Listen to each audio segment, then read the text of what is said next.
Beast Mode Barbell, Part 8. We're talking about how to blow up and build big, wide, round, cap shoulders. Let's get into it.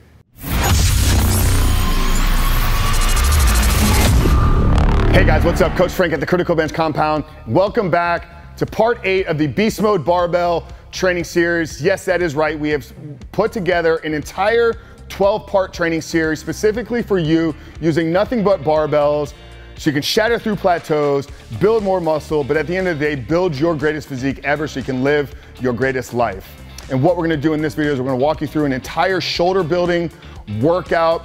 Like I said, using nothing but barbells and maybe some plates. We're gonna need to have some plates around extra to get this entire workout in. But if you stick around till the end, not only are you gonna learn how to blow up those shoulders, but I'm gonna give you some insight and I'm gonna provide with you an actual done-for-you follow-along training series. So make sure to stick around to the end so you can find out how you can get access to that. But in this workout, guys, I'm gonna walk you through each exercise here individually, handing you over a few short exercise execution cues. So you're performing these exercises correctly for the goal in mind, which is building more muscle, but also so you know how to actually follow this workout completely. And when we talk about sets and reps, guys, this is a muscle building, it's a hypertrophy training program. So we want our rep range to be somewhere in that 10 to 12 rep range. We're not focused on power building or power lifting, so we don't want 5-6 reps. That's more strength focused, and we don't want to tap too deep into some of our metabolic capacity or metabolic burn, and that's when you get to 15, 20, and beyond. So keeping everything in that 10 to 12 rep range, guys.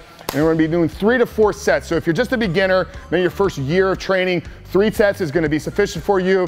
And then as you begin to progress and work through more, you're getting into 4, probably topping out at 5 sets per exercise here, guys. But our first movement in this Beast Mode Barbell shoulder training workout is gonna be a barbell push press. And what makes this a little bit different from some of our other shoulder presses that we've shown you guys here in the past is that with the push press, you're gonna do a little bit of leg drive into the movement. And why we want to do this is at the beginning of the workout, that is when we are at the strongest, and we want to be able to push and use as much weight as we can possibly hold. So by getting a little bit of our leg drive into the movement, we're able to just drive more weight through our shoulders.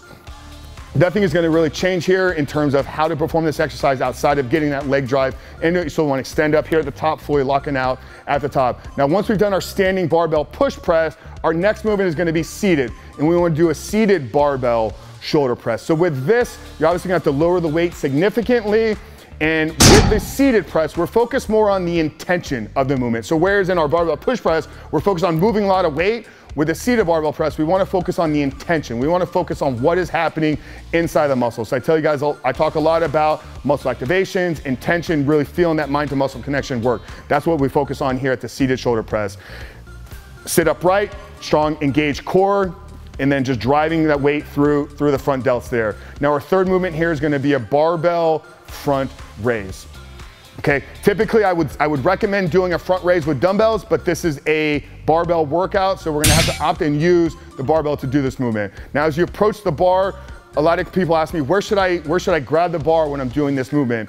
And I'm just gonna tell you to let your body dictate that. So if you drop your hands down to your sides, where do your hands naturally fall? For me, it's just outside of shoulder width, so I'm not forcing myself in here. I'm not having to internally rotate my shoulders, and I'm not trying to go too wide here. By just using my hands where they naturally fall, that's what's gonna enable me to just use the delts in their natural plane of movement. Now, I'm not trying to go way up here to the top, so I'm gonna stop right at about eye level here, bringing it back down and stop just shy of the bottom here, keeping tension on those front delts the entire time. Now our next movement in this workout is gonna be a barbell upright row. Grabbing the bar in exactly the same place that you did with the front raise, but instead of raising the bar to our front, we're gonna wanna think about driving our elbows out. So the elbow should be the initiator of this movement. It's not a row up, it's not a shrug, okay? We did that in our back workout, so think about driving those elbows out, using that rear delt to really move the bar, move the weight. Now you may want to stop just shy of chin. If you can get all the way to your chin, that's great. But I don't want you forcing the bar into a place where you're not using your rear delts to get there. So if you get here, and in order to get to your chin, you need to row it up with the top of your back. That's not a shoulder exercise. That's now gone from a row to an upright row into an upper back row. So stop where your delts are no longer moving, and that should be your cue there for the end range of the movement. Now the 5th exercise here is going to be our plates side laterals. So I told you guys you're gonna have to have some extra plates floating around, so maybe you got some 5, maybe 10s, maybe you can use 25s here. I don't know, probably gonna have to start with 5 or 10, but the plates is what's gonna allow us to actually train the side delts. So you can't You could, but I wouldn't recommend doing a barbell side lateral raise. There's gonna be too much stabilization for you to hold an entire barbell there. But by using the plates, we can focus on the side medial delt. So front raise, front delt, upright row is hitting our rear delts. The only way we can get the entire shoulder train is by using our plates. So that's why we had to opt to put this workout or this exercise into this workout.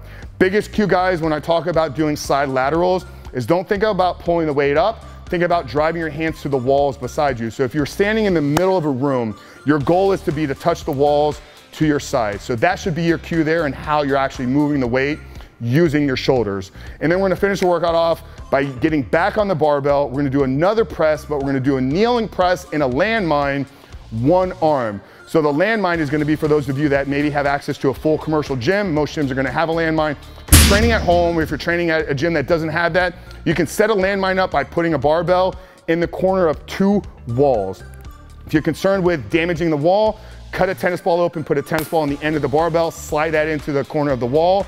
But by using the corner of the wall as the pivot for the landmine, we're able to get in position and focus on driving the weight up using just one shoulder. And I've opted to go kneeling here to create the angle at the barbell that we're looking for optimal contraction through the mid-range of the movement there. So that last workout, guys, once again, if you have access to a landmine, slide that barbell into the landmine. If you're doing this at home, get yourself a tennis ball, put a towel, put something in there to keep the wall from getting damaged, but create that pivot for the barbell sitting right there in the corner. So I'm gonna run through that workout, guys, here one more time for you. I'm gonna start with a standing barbell push press, focus on giving you a little bit of leg drive there, allowing us to use more weight through the movement, moving right then into a seated barbell press, focus more on intention with this one as opposed to driving load.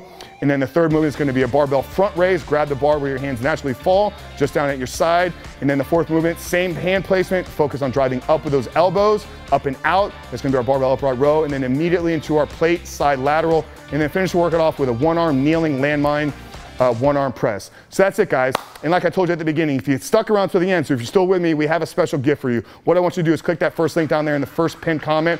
Check out our brand new training series, Monster Muscle Mash, where we walk you through an entire follow-along done-for-you series. So click that link down there, guys. Check that page out. But Coach Frank here at the Critical Bench Compound. Make sure you hit that subscribe button. What it does is it really helps me out, guys. By you subscribing to this channel, it really helps our channel get in front of more people. And if you want to help yourself out, hit that notification button so you're notified when part 9 drops. But if you haven't done so yet, make sure to go back and check out parts 1 through 7, the Beast Mode Barbell series. But Coach Frank here at the Compound. Love you guys, and we'll see you in the next video.